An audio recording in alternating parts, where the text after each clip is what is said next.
hemos ya tratado anteriormente, que se refiere a los derechos humanos y la Constitución.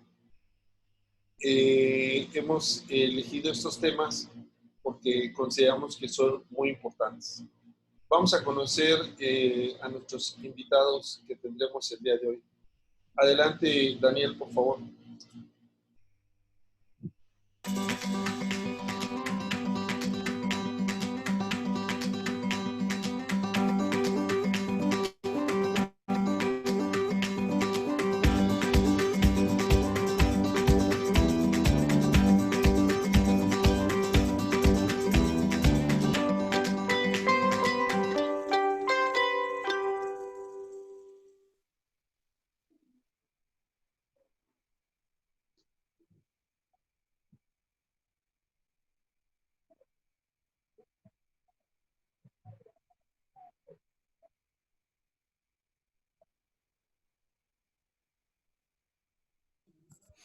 Buenos días, ¿se escucha bien?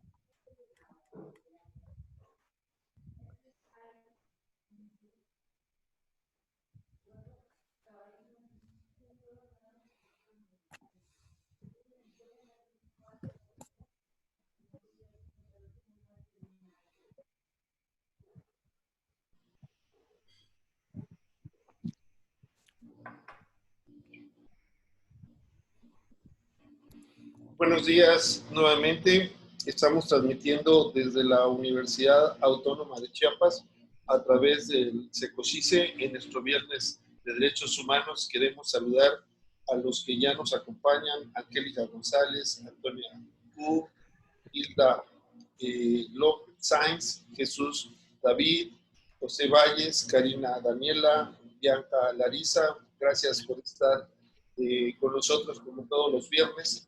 Estamos transmitiendo también en vivo a través de Facebook Live y hoy tenemos, como ya vieron, dos invitados de mucha trascendencia en el área académica. Vamos a saludarlos. Bienvenido, doctor Luis Rodríguez Lozano, de la Universidad Autónoma de Nuevo León. Doctor, bienvenido. Buenos días, Alfonso. Muchas gracias a ti, a la audiencia y al doctor Jacobo Domínguez Gudini. No te vemos,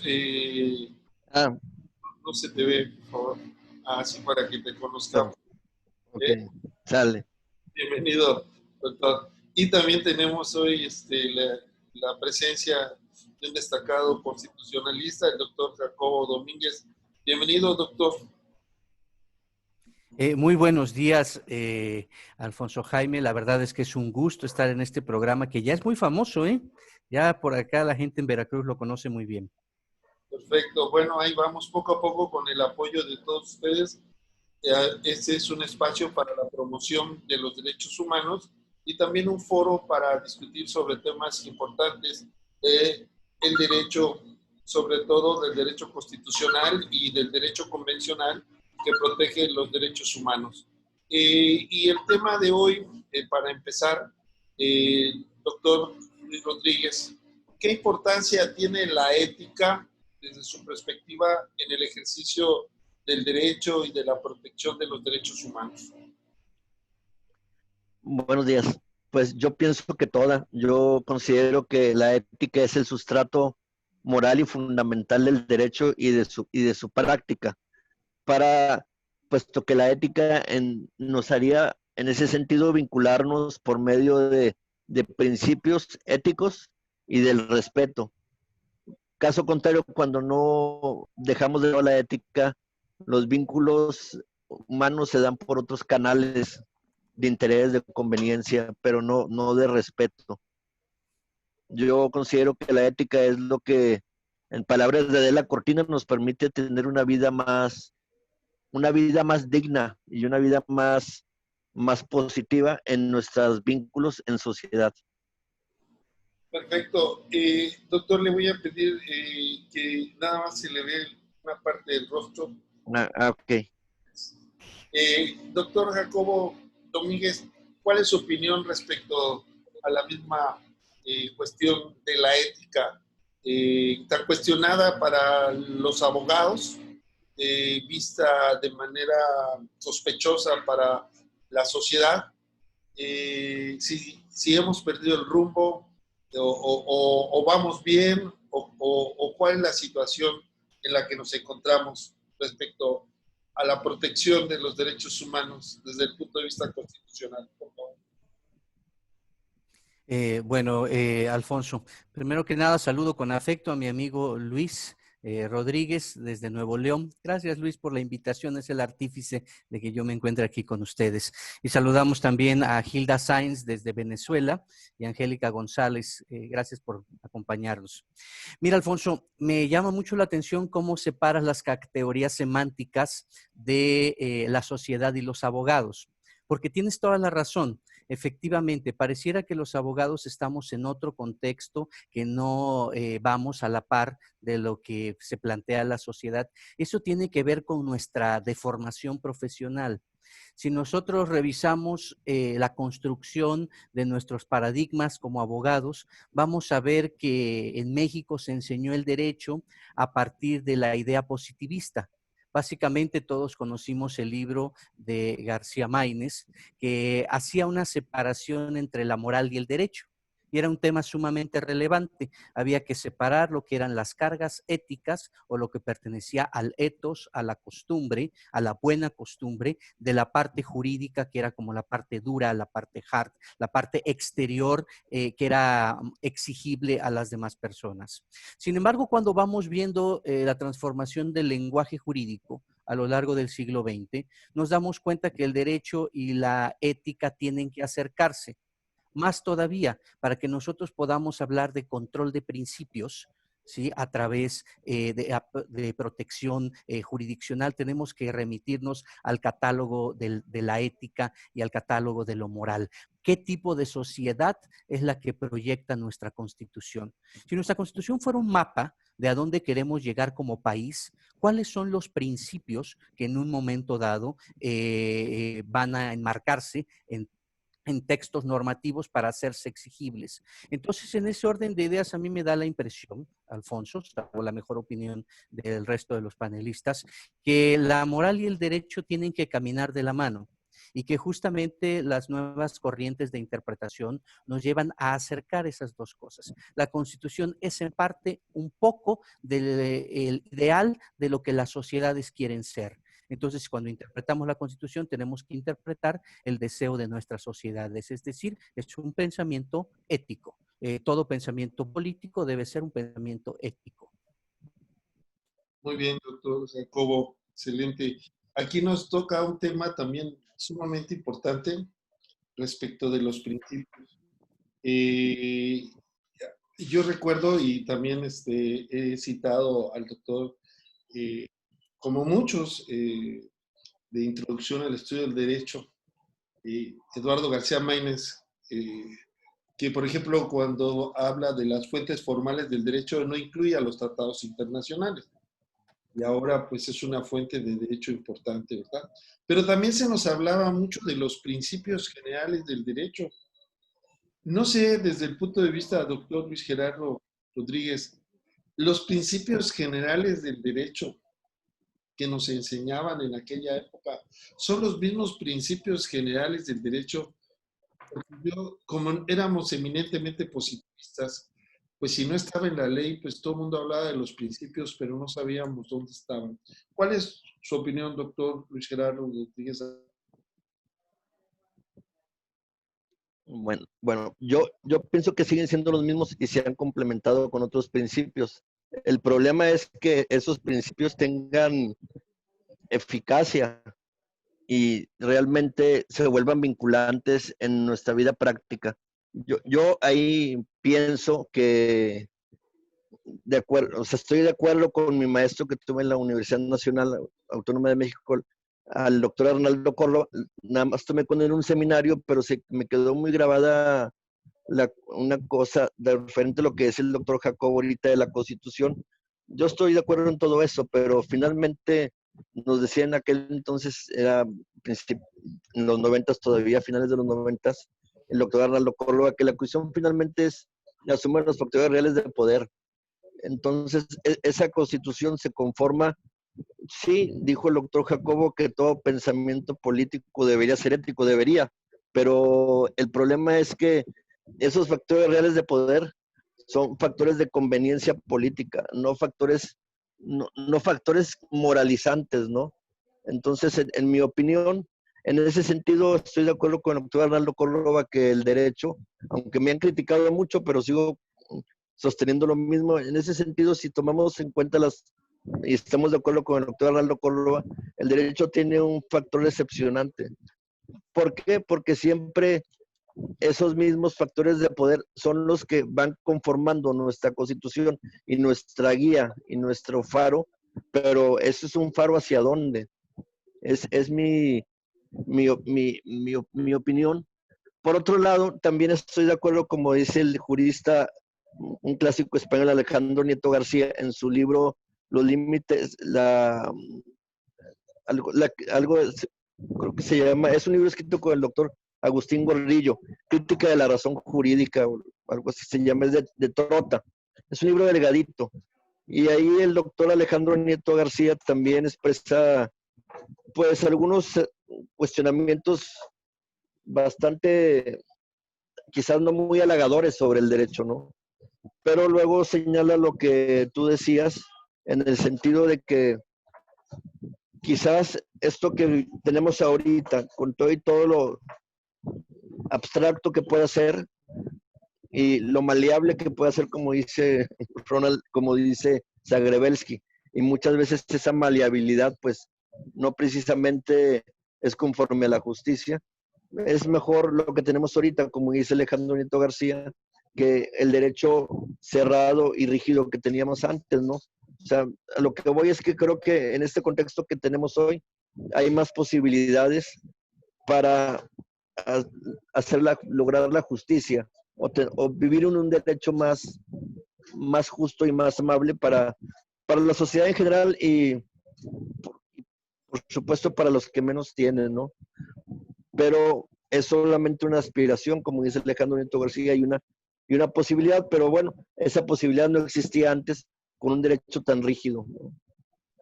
Bueno, entonces desde la perspectiva de los principios generales del derecho que nos enseñaron hace mucho tiempo y ahora que existen inclusive la Corte después de la reforma a la Constitución, a partir del 2011 crea la 10ª época de los derechos humanos y la Constitución establece ya específicamente en el artículo 1 algunos principios como la interdependencia, universalidad. ¿Usted, doctor Jacobo Domínguez, cree que sigan siendo los mismos fines o se han sumado o cuál es la situación en lo que estamos respecto a los principios constitucionales que tienen la finalidad de proteger y garantizar los derechos humanos en nuestro país? Alfonso, la verdad es que todos los derechos humanos y los derechos constitucionales van a nacer conceptualmente como limitaciones al poder. Es decir, la Carta de Juan Sin Tierra de 1215 es una lista de cosas que el monarca no puede hacer si quiere seguir contando con el apoyo de sus gobernados. ¿Ok? Por eso es Juan Sin Tierra, porque se queda sin tierra y entonces esa Carta Magna en realidad es un catálogo de concesiones que la corona hace a sus gobernantes. En un momento como en el que nosotros estamos, en mi opinión, de una enorme inestabilidad política y ética, en un momento en donde mayorías aplastantes pueden modificar cualquier tipo de leyes sin el mayor decoro, en donde, y ahora por ejemplo el Estado de Nuevo León, Luis lo sabe muy bien, están por destituir al presidente del Congreso de Nuevo León porque simple y sencillamente el personaje se considera poderoso y decidió no cumplir un mandato del Poder Judicial de la Federación. Entonces, en ese contexto, con el contexto de caprichos legislativos, yo creo que la Constitución sí es un asidero y la interpretación positivista sí puede ser una solución que ayude un poco a menguar esa borrachera de poder que estamos viendo en diferentes estratos políticos. En un modelo de poder dividido como lo tuvimos en los 90s o en la primera etapa del siglo del siglo XXI aquí en México, pues había congresos divididos que tenían que negociar. Hoy por hoy tenemos una mayoría que en ocasiones llega a ser una mayoría calificada y de tal manera que tenemos que protegernos a partir de ¿qué? A partir de los contenidos de las normas. Entonces, en ese orden de ideas, yo creo que el regresar a interpretaciones kelsenianas sí puede ser una primera opción para generar estructuras de poder de contrapeso, porque estamos viendo que hay un exceso en el decisionismo de la manera como se toman las acciones de materia política. Yo podría comentarte eso, Alfonso. Excelente. Pero también nos lleva ya a un punto en el cual estamos hablando ya del poder y podríamos decir que ¿cuál es el límite a ese poder? Si muchas veces tienen la base democrática, ¿verdad? Porque han sido electos y a través de las urnas han llegado al poder. Y al llegar al poder tienen democráticamente la legitimación o la legitimidad, o ambas, para poder modificar la Constitución de acuerdo a su visión. Recordemos que la Constitución mexicana es de 1917 y ha sufrido supuestamente, porque no las he contado, pero más de 700 reformas. Entonces, pero esos principios a los que he hecho referencia, que es el origen de un sistema democrático, ¿qué deberíamos hacer entonces para controlar ese poder y que tuviéramos una vigencia plena de los derechos humanos desde su perspectiva, doctor Luis Rodríguez? Muy interesante tu pregunta. Yo considero de entrada pues que el control del poder debería estar en el acatamiento al derecho.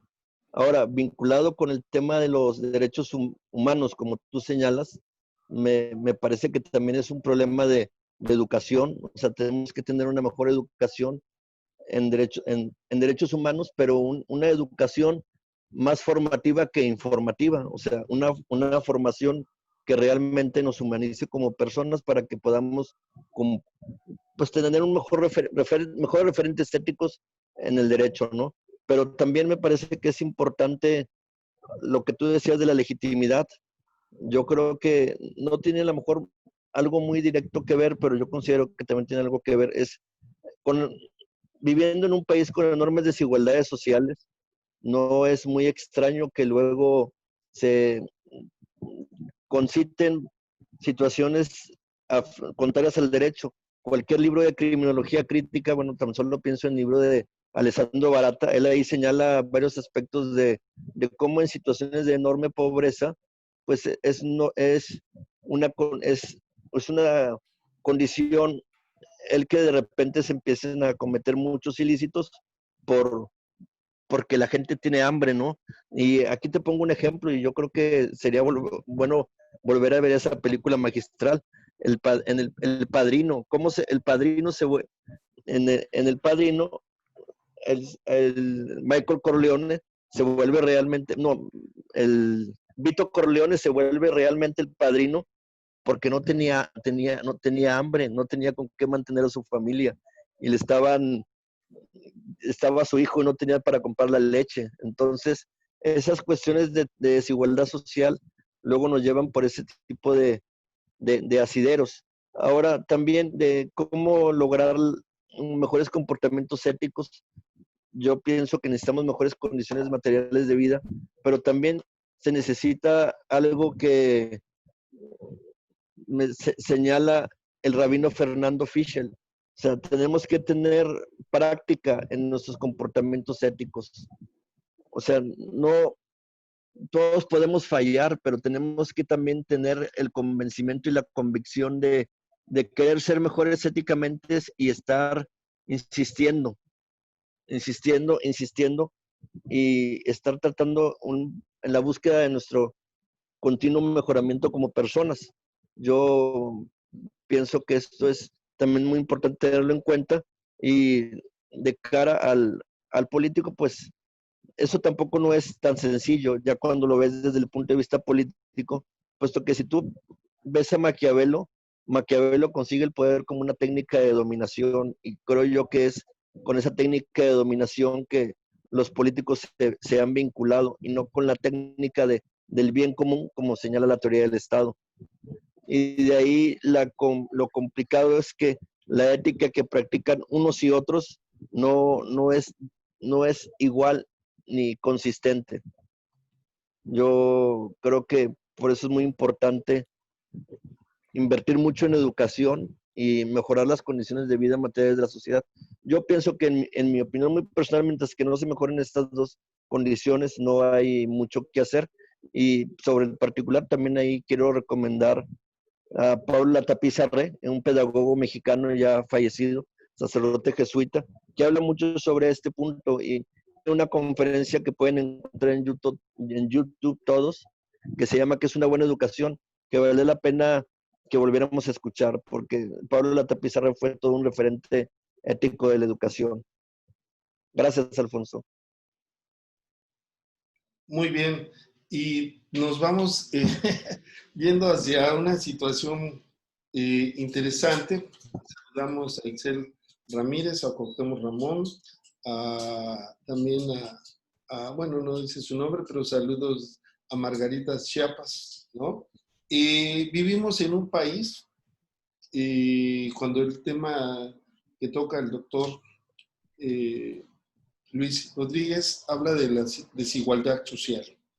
Tenemos un país que tiene 53 millones y tanto de pobreza, de los cuales 10 millones están en pobreza extrema. En un sistema democrático.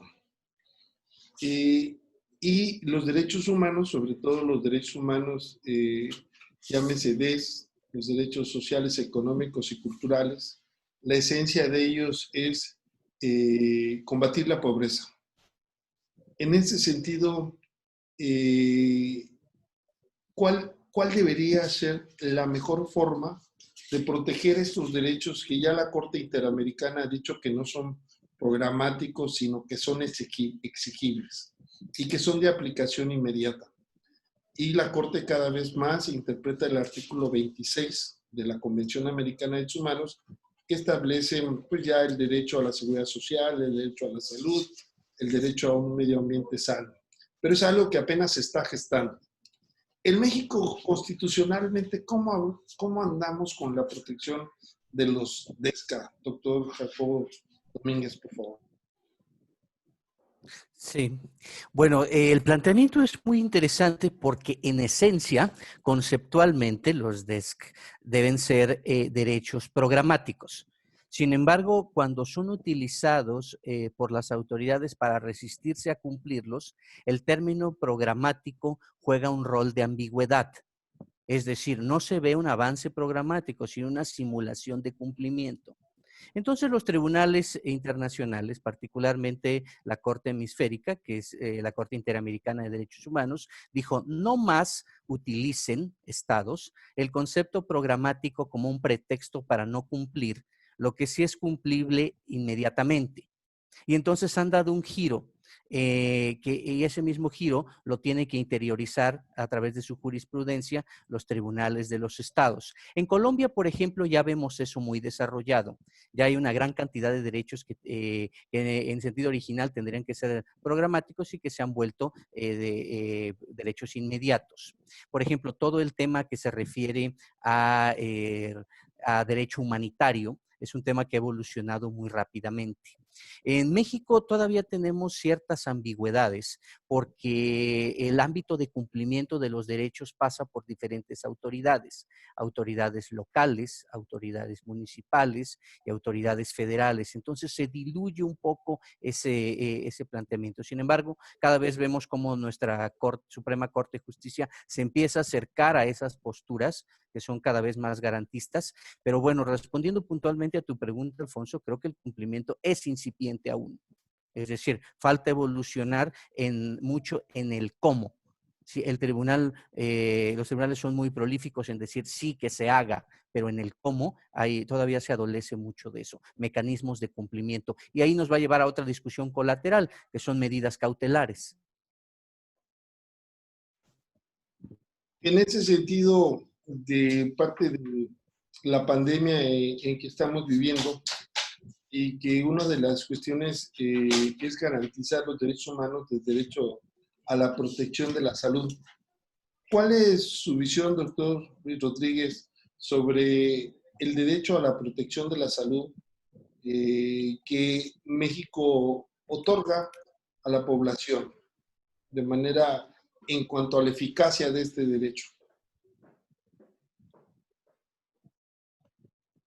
Es una pregunta bastante interesante. A mí me parece que no trabajo dentro del ámbito de la salud como para tener una visión más precisa, pero desde afuera te puedo decir que en mi opinión, por lo que se escucha y lo que uno ve en medios de comunicación, en pláticas con compañeros que ya han pasado por situaciones de este tipo, yo pienso que pues, se escucha y se ve de todo, pero creo que en términos generales la atención no es a veces del todo positiva.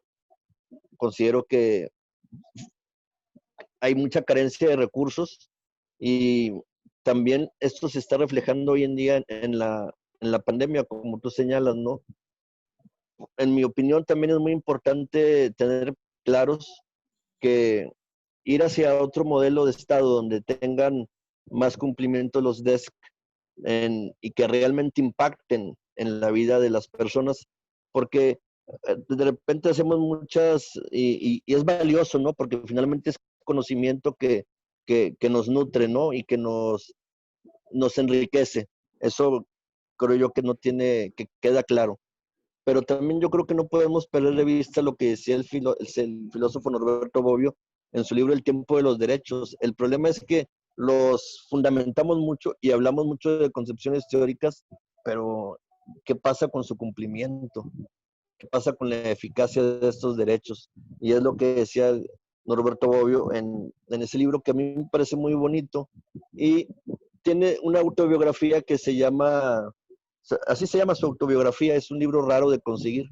Yo lo pude conseguir hace mucho tiempo y ahí él señala algo que señalábamos ahorita, que él era de una familia más o menos ciertamente acomodada, su papá era doctor, entonces tenían una finca campestre. Dice que cada vez que iban a su finca, cada año se enteraba de nuevos fallecimientos y generalmente, o casi siempre, esos fallecimientos eran de niños pobres. Entonces tú me hablas del seguro social, yo creo que es muy importante fortalecerlo, pero el problema es cómo fortalecer una institución de salud pública y cómo darle fuerza a los DESC en un contexto donde hay mucho neoliberalismo, porque aquí hay que ser claros y precisos que el neoliberalismo sigue estando con toda su fuerza, como bien señala alguien que yo sigo y que le tengo afecto, es Julio Astillero. Él lo señala constantemente en sus pláticas por este contexto, por YouTube. El neoliberalismo sigue estando a todo lo que da y no se ha ido. Y mientras que no lo purguemos de nuestra vida, va a ser difícil, porque no hay dinero para salvaguardar las necesidades sociales de mucha población. Y si a eso le agregamos la corrupción que dejó el neoliberalismo en el pasado, pues vemos un sistema de salud que de plano no tan fácil le puede hacer frente a a una pandemia como esta, ¿no? Pero me parece fundamental que el derecho a la salud, porque decía un jurista brasileño, Celso Antonio Bandeira de Melo, en su curso sobre derecho administrativo, que hay derechos y servicios públicos fundamentales, porque impactan directamente en nuestra calidad y en nuestro nivel de vida, y también esto en nuestras aspiraciones como personas en una sociedad. Y entre esos servicios públicos, el Antonio Bandeira de Melo señalaba el servicio público de salud. El problema es que tenemos que visualizar ese servicio público de salud en un contexto de otro modelo estatal, que sea el Estado social, pero también bajo un modelo donde realmente se combata la corrupción. Si no hay estas dos cuestiones, creo que queda todo un poco irregular y con problemas. Y también aquí hay algo muy importante, mira, hay que tocar también, no sé si lo capta así, pero cuando referimos al servicio público de salud, también hay que ver los servicios públicos de salud privados, que muchas veces navegan en el abuso y en una actitud depredadora de los bolsillos de los que asisten a los hospitales privados, cobrando cantidades realmente desorbitantes, prescribiendo cosas que no tienen sentido, abusando de las personas. Y eso yo sí lo he visto, lo he vivido, y creo que también habría que ver, cuando volteamos a ver a los servicios de salud pública, también volteamos a ver a los privados que no cantan tan mal las rancheras, sino ahí está la CONAMED, y deberíamos ver todas las denuncias que hay de clínicas privadas. Muy bien, doctor. Antes de entrar a algunas preguntas que ya nos han hecho los asistentes, quienes agradecemos mucho su interés, yo quisiera tocar un tema que se ha hecho referencia de manera indirecta, que es la eficacia de los derechos humanos. No olvidemos que el juicio de amparo es un proceso tutelar de derechos humanos y desde ese punto de vista, doctor Jacobo Domínguez, el juicio de amparo tal y como está diseñado después de la reforma, ¿está a la altura de las necesidades o es un proceso complejo, cumple con los parámetros de sencillez y eficacia que establecen las convenciones? Bueno, el juicio de amparo desde su diseño en el siglo XIX fue un juicio complejo. Sí, fue un juicio altamente especializado y técnico. Y la manera como se aterriza esa protección a partir de la Constitución del 17 lo hacía un juicio barroco. ¿Sí? Sin embargo, ya con el planteamiento de la reforma de 2011, lo que tuvimos es un proceso gradual de apertura en el juicio de amparo. Y si podemos ver, la ley de amparo recoge posterior a esa reforma algunos lineamientos para hacerlo más fácil. Sin embargo, aún está lejos de todas las personas. Aún sigue siendo un juicio que procesalmente es complicado, pero sobre todo es complicado de resolver. Esto es, cuando nosotros vemos a una persona común de la calle que se encuentra con una sentencia de amparo, pues pareciera que es una sentencia que está escrita en otro idioma. Es decir, parte de una enorme cantidad de conceptos que se alejan del lenguaje común y tutela una serie de derechos desde una perspectiva, en mi opinión, que pone como centro al propio juzgador y al propio ordenamiento, ¿sí? No a la persona que es su usuario. Entonces, por ejemplo, una sentencia de una revisión, ¿sí? Es una sentencia que versa sobre lo que el tribunal tenía que, tenía que haber hecho en su momento y que no hizo, en ese caso el juzgado de distrito, de los derechos procesales, pero nunca versa sobre la inmediatez que debe tener la materia de los derechos humanos. Nunca versa sobre los mecanismos de emergencia tutelar que debiera tener una sentencia de de esta naturaleza. Entonces, yo creo que hace falta avanzar mucho. Las nuevas tecnologías nos van a ayudar un poquito, porque ahora con los juicios que tendrán que ser en línea, las cosas deben hacerse más simples, deben hacerse más dinámicas. Y yo creo que vamos en el camino, pero todavía vamos muy lentos si nos comparamos con otros países. Y esa lentitud es entendible porque también ahí hay estructuras que se resisten a los cambios. Ahí hay juzgadores que aún necesitan actualizar sus criterios. Es decir, es un mecanismo de un relevo generacional intelectual también. Excelente, doctor Jacobo. Una pregunta para ambos. José Valles hace una introducción y dice, es muy oportuno hablar sobre ética y los derechos humanos en virtud de una percepción negativa que se tiene de los organismos defensores, llámese autónomos o gubernamentales. La gente piensa que únicamente se defiende los derechos humanos a los presuntos delincuentes y no a las víctimas. En este sentido tenemos un gran reto. ¿Cómo vincularnos más con la sociedad civil para cambiar la perspectiva? Me parece que la ética en nuestro actuar como estudiantes o defensores humanos es una de las claves fundamentales. ¿Cuál es su opinión al respecto? Doctor Luis. Muy interesante tu pregunta. Yo creo que las... José Valles, una de las personas que nos siguen. Adelante. Yo pienso que hay que reconocer el trabajo de muchas organizaciones no gubernamentales en combate de derechos humanos.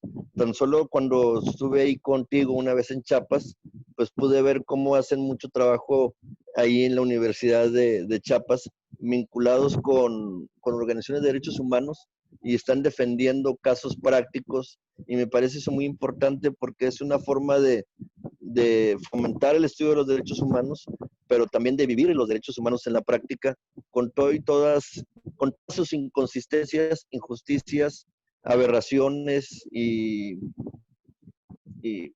todo lo que se vive en este mundo, pero que un defensor de derechos humanos tiene que ir zanjando para poder defender los derechos humanos. Yo creo que eso es fundamental, tener muy claro esa cuestión. Y otra cosa que yo creo que hay que ir cambiando en la educación, mira, es algo que me llamó mucho la atención. Yo veo que hoy pasa y creo que eso es muy negativo para el futuro.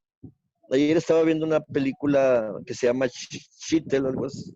Es una serie es una serie sobre judíos ortodoxos, pero también esos judíos son judíos maestros. Y es una serie muy bonita, yo llevo 3 capítulos, pero tiene muchos lenguajes éticos, de cómo digamos, el rabino mayor, el padre está educando a su hijo, que es un rabino joven y que está también incursionando en la docencia, al igual que el padre, y apenas está viendo un poco ver cómo lidiar con tantos chiquillos, ¿no? Porque es un maestro de primaria. Y le dice el papá que a veces es bueno dar una pequeña reprensión física y le da como una pequeña bofetada, pero no darla darla por una corrección, decía, pero no darla con un sentimiento de represión, sino corrección. Y él decía que había mucha diferencia en cuando tú das una pequeña represión por corrección y una pequeña corrección por represión. Decía que la corrección podía ser con una ligera bofetada chiquita para que el niño fuera captando nuevos modelos de comportamiento. Y eso es algo que hoy en día está como muy vetado en el mundo de los derechos humanos, y se hacen muchos escándalos, creo yo, y muchas demandas por ese tipo de cuestiones, que porque son violatorias a los derechos humanos. Pero también aquí habría que ver otro punto. ¿Hasta qué punto se puede hablar de derechos humanos si no hablamos de deberes humanos también? Porque también, si bien es cierto que tú tienes un derecho respecto a mí o respecto de todos tenemos derechos, también todos tendríamos deberes, ¿no? Entonces, si tú no cumples con tus deberes, ¿qué derechos puedes tener? Y a mí me llamó mucho ese ejemplo de esa serie. Se lo recomiendo mucho. Muchas gracias. Y esto nos lleva también a hacerle el planteamiento al doctor Jacobo Domínguez con la misma pregunta, pero agregando algo que Angélica González nos dice. ¿Cómo la sociedad mexicana puede abordar la ética como forma integral desde que estamos en la primaria? Y saludos de Antonia Q, desde Veracruz, creo que es la tierra de usted, doctor Jacobo Domínguez, ¿verdad? Es correcto, por eso te digo, y que ya son famosos por acá. Muchas gracias. Bueno, ¿cuál sería su opinión, su respuesta, doctor Jacobo? Mira, a mí me gustaría retomar el comentario de don José Valle, que me parece muy interesante, porque habría que preguntarnos qué ve la sociedad, no qué vemos nosotros como juristas. La sociedad lo que ve es que los derechos humanos sí le funcionan a los delincuentes y no le funcionan a las víctimas. Eso es lo que ellos ven. Pero ese tema no está relacionado con el concepto de los derechos humanos, está relacionado con los modelos de aplicación y está relacionado con los paradigmas de un sistema que es un sistema inequitativo. Por ejemplo, hay un delincuente de cuello blanco que debería de estar tras las rejas y que en este momento está en su casa por la aplicación del principio de oportunidad. ¿Correcto? Mientras que una gran cantidad de personas están esperando en prisión preventiva una sentencia por una millonésima parte de los recursos que se perdieron en las operaciones de esos delitos de cuello blanco. ¿Me explico? Entonces hay una disparidad entre la pobreza y el ejercicio de los derechos. Y entonces, como dice Zaffaroni, y yo coincido, nuestras prisiones están llenas de personas cuya su principal característica es que son pobres, ¿sí? No que son delincuentes. Es decir, esa disparidad, bueno, nos lleva a una percepción incorrecta del concepto de los derechos humanos. Sin embargo, cuando la sociedad lo señala, sí, tiene en mucho ahí un sentimiento legítimo de ver, no es una crítica a los derechos humanos, es una crítica, en mi opinión, a la injusticia. Y el nuestro es un sistema evidentemente injusto. Y estadísticamente podríamos probarlo sin ningún problema. Por otra parte, ¿qué hacer con la ética como una costumbre? Bueno, yo creo que efectivamente la ética es un elemento axiológico que debe incluirse en las modalidades educativas, pero también yo creo que la ética tiene que ser premiada por el contexto social. Es decir, a nosotros nos asusta la corrupción y decimos que queremos combatir la corrupción y ustedes abran los periódicos y está llena de corruptos y la gente quiere sacarse fotos con ellos, ¿sí? Y es un paradigma de éxito y vas a las oficinas y la gente te dice que el que no tranza no avanza, ¿sí? Y cosas similares. Entonces, lo que nosotros necesitamos es replantear la manera como vamos a convivir con esa deshonestidad y censurarla. En la medida que la gente sienta rechazo social a determinadas prácticas, sus actitudes se irán modificando. Y eso en el terreno político es muy evidente. Si nosotros votamos en contra de los corruptos, en primera los identificamos. Y en segunda, votamos en contra de ellos, bueno, pues las cosas, los políticos tendrán que mesurarse incluso por sobrevivencia. Entonces yo creo que hace falta muchos planteamientos, pero que salen de lo jurídico, que son metajurídicos para poder abordar estos temas. Muy bien, doctor Jacobo. Desde el punto de vista de la ética, en la universidad eh, se enseña, por ejemplo, podríamos decir, no sé si valga la comparación, que se dice que antes se enseñaba civismo y se dejó de enseñar.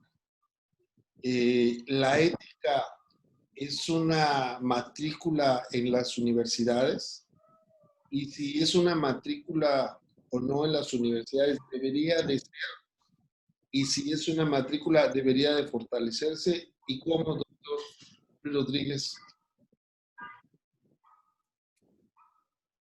Pues, mira, una pregunta la que haces muy interesante. Yo no sé ahorita si la ética, si una matrícula yo sí llevé civismo cuando fui niño, ¿no? Pero no me acuerdo de haber llevado la clase de ética. Y no sé si ahorita se lleve la clase de ética en las escuelas, no sé si se lleve en las universidades. Creo que es una materia que se ha ido perdiendo. Inclusive pues se ha hablado de algunas instituciones educativas que han querido desaparecer las facultades de filosofía y letras, que han querido desaparecer los currículos en la materia de filosofía. La materia de teoría del Estado ya en algunas instituciones educativas ya no se da. Y también me parece que esas son materias, ahora que tocas el tema de las currículas, que son indispensables y esenciales para tener reflexiones éticas y reflexiones deliberativas y también críticas, porque yo considero que también una parte fundamental de la ética es también que tengamos una visión crítica y respetuosa de lo que sucede en nuestro entorno. Y tú aquí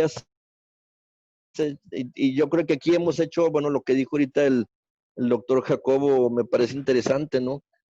¿Por qué entran a las prisiones más gente pobre que gente que tenga un, pues una fuerza económica, ¿no? ¿Por qué están llenas de pobres? O sea, ¿a poco nada más los pobres cometen delitos?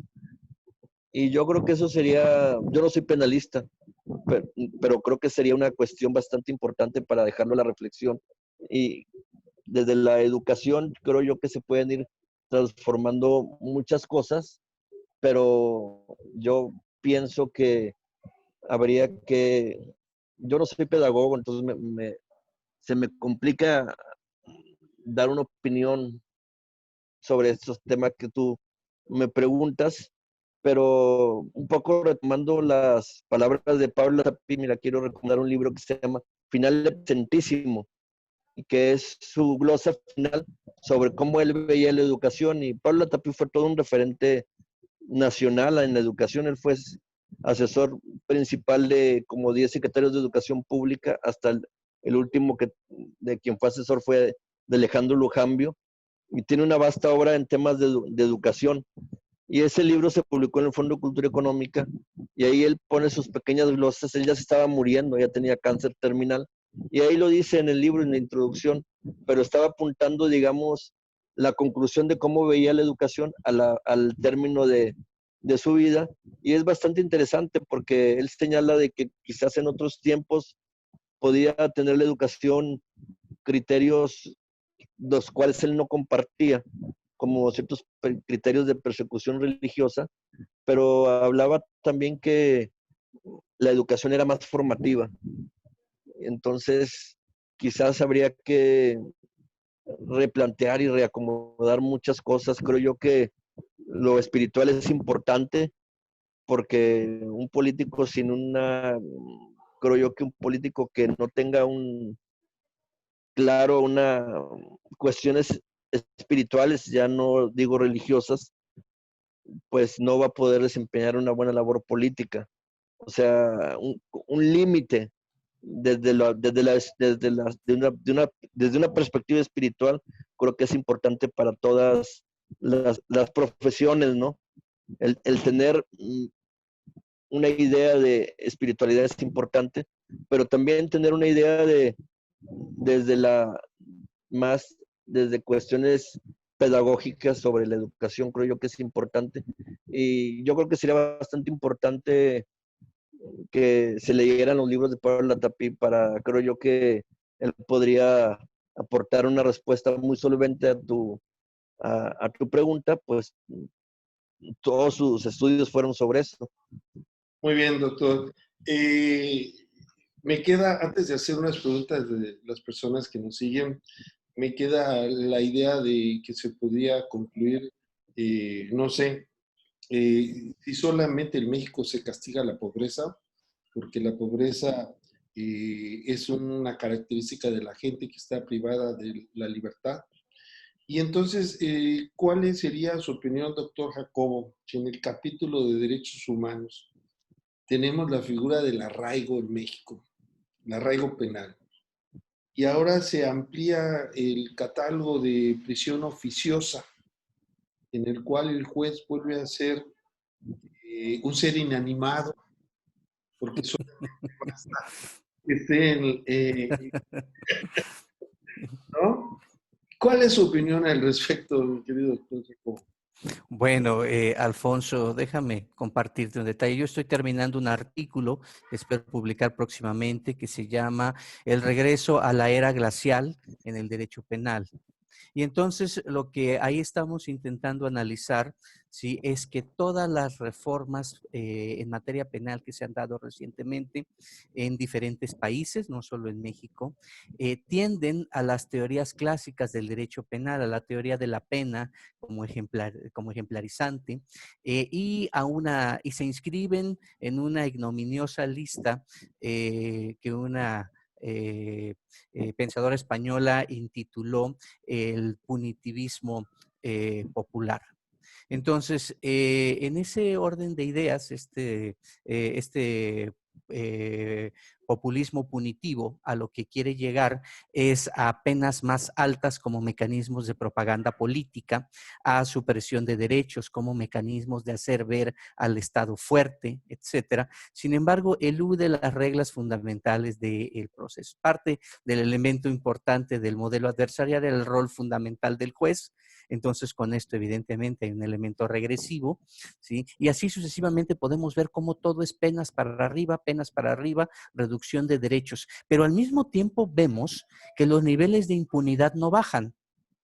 Es decir, incluso hay ahora teorías muy nocivas para el concepto de seguridad ciudadana, como los delitos de bagatela. Dicen, los fiscales deben estar ocupados de los grandes delitos y entonces dejemos que todos los demás sean conciliables, todos los demás sean delitos sin importancia. Y entonces vemos, por ejemplo, un porcentaje en las personas que cometen robos, ¿sí? Del 100%. Todo el que roba sale. Entonces, ningún negocio hoy por hoy da el 100% más que el delito. Sí, tenemos índices de impunidad superiores al 98, 99%. Entonces, ¿qué quiere decir? Que la industria del delito está siendo sumamente exitosa. ¿Qué es lo que está fallando entonces? La idea de cómo combatir el delito, que requiere otros mecanismos, que requiere uso de tecnología y sobre todo que requiere una diferente construcción mental de los operadores de justicia. Excelente, doctor Jacobo. Voy a leer algunas de las preguntas que nos han hecho. Saludamos a Verónica Burguete, a Daniel Ayala, a Cuauhtémoc Ramón, a Héctor Lara Molina, a Daniel Ayala, ya lo saludé, Angélica González. Voy a saltarme algunas preguntas, ahorita voy a regresar a ellas, pero por el tema que tocó el doctor Luis Rodríguez. Dice Angélica, nuestro maestro de civismo les pegaba a mis compañeros y los ofendía emocionalmente en la secundaria y se convertía en cinismo. Bueno, así cuando estamos hablando de épocas anteriores, ¿no? Que como si todo antes hubiera sido bueno, y decimos, bueno, es que necesitamos la materia de civismo para ser más civilizados, ¿verdad? Pero yo recuerdo que si yo le decía a mi papá, me pegó el maestro o la maestra, él me volvió a pegar, pues, ¿qué hiciste? ¿No? O sea, y ahora es completamente diferente. Es necesario, en esa película que usted nos recomienda, doctor Luis Rodríguez, regresar a esa represión que es muy difícil de medir para educar a las personas, contestando la pregunta de Angélica González. ¿Cuál es su opinión, doctor Luis? Bueno, ahí en esa película, por principio de cuentas, como te digo, es un rabino ya muy mayor que está dándole consejos a su hijo, que es pues, un rabino muy joven, ¿no? Y él dice que hay que no tener, que es bueno una corrección, pero una corrección para que sea por formación, no hacerlo por represión. Y yo pienso que de vez en cuando un jaloncito de orejas no está mal, en mi opinión. O sea, claro, lo que dijo la compañera que expresó ahorita un comentario, pues, eso está fuera de toda lógica y de todo sentimiento de corrección formativo, ¿no? O sea, tampoco un maestro tiene que respetar a sus alumnos, ¿no? Pero los alumnos también tienen que tener claro que deben respetar a sus maestros, ¿no? Por supuesto, yo repruebo el que un maestro exprese comentarios humillantes sobre sus alumnos, pero ¿hasta qué punto cuando estás hablando de derechos humanos, cuando los derechos humanos empiezan a empoderar situaciones incorrectas, como estas cuestiones que por cualquier cosa ya quieren demandar a un maestro, entonces ya no puedes ni decirle nada a un alumno porque ya tiene el maestro miedo de que se altere su situación laboral? Yo creo que habríamos que verlo por ahí. Creo que no es un tema fácil como tú señalas, ¿no? Porque se presta a muchas cuestiones, ¿no? Pero también creo que es un tema que se debe abordar porque ve todo lo que está pasando ahorita en las instituciones educativas, ¿no? Hay muchos problemas de abuso y de prepotencia, ¿no? Y que lo estamos viendo cuando hay conductas ya de uso de la fuerza en los jóvenes tan severas, ¿no? Creo yo que hay que tener muy en cuenta eso. Y también yo creo que hay que reforzar mucho la la lectura y el estudio de buenos libros, ¿no? Libros que te dejen un sentimiento formativo, un sentimiento espiritual, un sentimiento ético de justicia. Mira, yo siempre he admirado mucho a la literatura judía del siglo XX, a mediados del siglo XX, como Stefan Zweig, Joseph Roth, Elias Canet y toda esa gran Hermann Brock, y que si tú los lees, son verdaderas lecciones magistrales de ética, y ellos no eran abogados ni filósofos, pero se hicieron, por decir, ahorita estoy leyendo un libro que lo recomiendo mucho, las obras de Isaac Bashevis Singer. Él fue premio Nobel de literatura, él era judío, y es un premio Nobel de literatura muy interesante, porque su papá era rabino y su mamá era hija de rabinos, pero su papá le dio una formación muy religiosa en cuanto a las escrituras, pero la mamá, el rabino que era el papá de su mamá, era maestro de filosofía. Entonces el hijo captó los fundamentos de las escrituras sagradas del judaísmo, pero también recibió mucho hincapié en que leyera libros de filosofía y literatura. Entonces, si tú lees sus libros son toda una belleza ética, filosófica, de diálogos. O sea, en verdad, es verdaderamente hermoso leer los libros de Isaac Bashevis Singer, porque los diálogos son profundos en filosofía y en lecciones de ética. Y este tipo de libros deberían leerse más.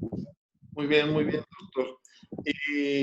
Doctor Jacobo Domínguez, aquí nos hace Daniel Anaya, nos hace una pregunta. Abordando la ética y los derechos humanos, sería indispensable y funcional reevaluar la ética sobre el prefijo bio, es decir, bioética, como médula espinal de los derechos humanos en sus 3 generaciones. ¿Cuál es su opinión al respecto? Bueno, ahora va a haber un replanteamiento de la idea de bio, del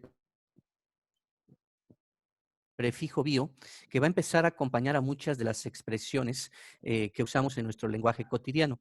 Por ejemplo, el término biopolítica solamente lo encontrábamos escondido en los textos del Michel Foucault de los años 80 y ahora se está poniendo de moda. ¿Por qué? Porque hay un biopoder, sí, hay dispositivos de control social basados en el tema biológico y bueno, pues el uso de los tapabocas, las restricciones de tránsito, etcétera, van empatados a eso. Entonces hay un replanteamiento de los planteamientos biológicos que acercan a las diferentes disciplinas. Yo creo que la bioética va a sufrir esa misma modificación, va a seguir ese mismo ayornamiento como algunas otras de las ciencias sociales y ciencias sobre todo axiológicas que están conectadas a ello. Quería, Alfonso, si me lo permites, abordar brevemente el tema de la clase de civismo, si me das la oportunidad. que nos comentaba Angélica. Adelante. Porque fíjate que hace varios años que daba una clase de derechos humanos, recuerdo muy bien, la clase era Mecanismos de Protección Internacional de Derechos Humanos. Estábamos en clase y uno de los compañeros estaba escribiendo sobre la espalda de una compañera. Esa compañera no se había dado cuenta de esa supuesta broma, ¿ok? Estaba escribiendo y además lo que escribía pues era una expresión impropia. Yo vi esa situación y entonces le pedí al compañero que se retirara del aula, ajá, y bueno, pues lo expulsé, ¿ok? Entonces, al final, eso causó mucho impacto porque, bueno, comúnmente no se acostumbrara a esos mecanismos rústicos de disciplina al interior del salón. Y entonces la propia señorita se acercó y me dijo, es que yo no tengo ningún problema en que él haga ese tipo de bromas y que me raye y lo que sea. Ujú. Y le dije, bueno, entonces está usted expulsada también. Y le dije, primera lección de esta clase, los derechos humanos son irrenunciables. ¿Ok? Entonces yo no puedo dar clase de derechos humanos y permitir que se falte a ellos en mi clase. Y entonces van los dos para afuera. Esta anécdota que tiene un poco de gracia, vista a la luz de los años, nos habla de que los derechos humanos en realidad sí son una materia, pero también son una práctica. Es decir, es una práctica cotidiana que nosotros debemos interiorizar y esa es la mejor manera de enseñarlos. Y entonces hubo pues dos expulsados, uno por violar los derechos humanos y otro por no proteger los suyos. Perfecto. Bueno, quiero decirles, ya nos estamos acercando al final. La próxima semana estará con nosotros el profesor Ángelo Bigliasio Ferro. Él es profesor del programa del Departamento de Derecho, Economía y Humanidades de la Universidad Regio de Calabria, Italia. Él nos hablará de los desafíos de los derechos humanos en Europa. Así que desde este momento, pues invitamos a todos a seguirnos el próximo viernes. ¿Cómo podríamos eh, hacer una conclusión del programa, de los diferentes temas que se han abordado, cuyo eje central podríamos decir es la ética, la constitución, los derechos humanos, el civismo? De una u otra manera, ¿cuál sería la gran conclusión a la que se podría llegar, estimado doctor Luis Rodríguez? Y también nos recuerda Liliana, nos puede decir el nombre de la serie que nos recomendó el doctor Luis. ¿Cuál sería su conclusión y la serie, si nos puedes volver a decir, por favor, querido Luis? Ok.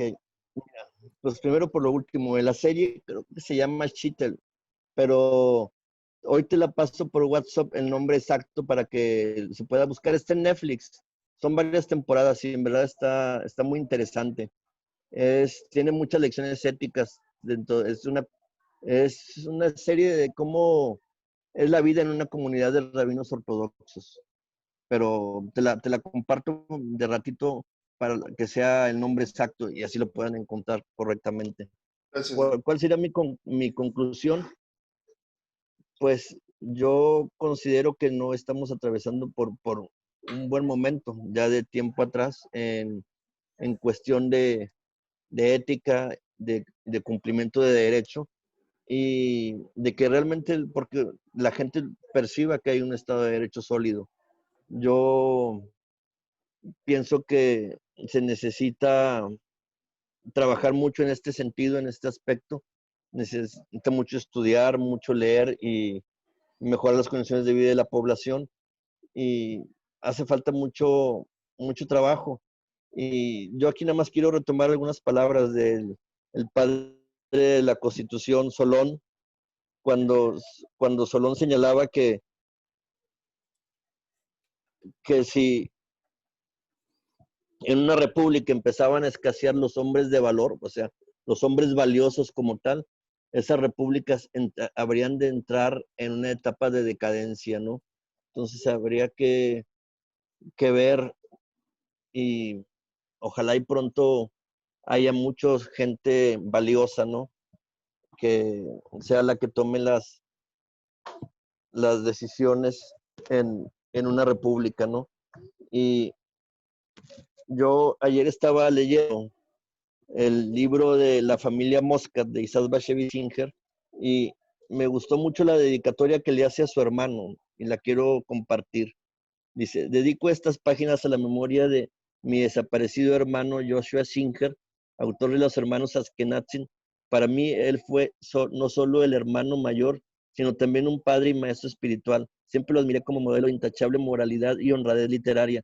Aún siendo un hombre moderno, tuvo las grandes virtudes de nuestros piadosos antecesores. Y me gustó mucho esa dedicatoria. Me gustó mucho esa dedicatoria porque se ve ahí cómo él tiene gratitud hacia su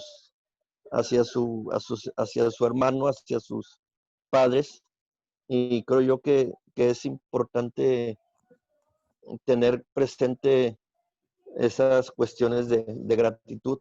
Y yo le preguntaba al rabino Fernando Fischel si no estaban escaseando esas personalidades que yo sentía que no existían, y me dice, existen otras.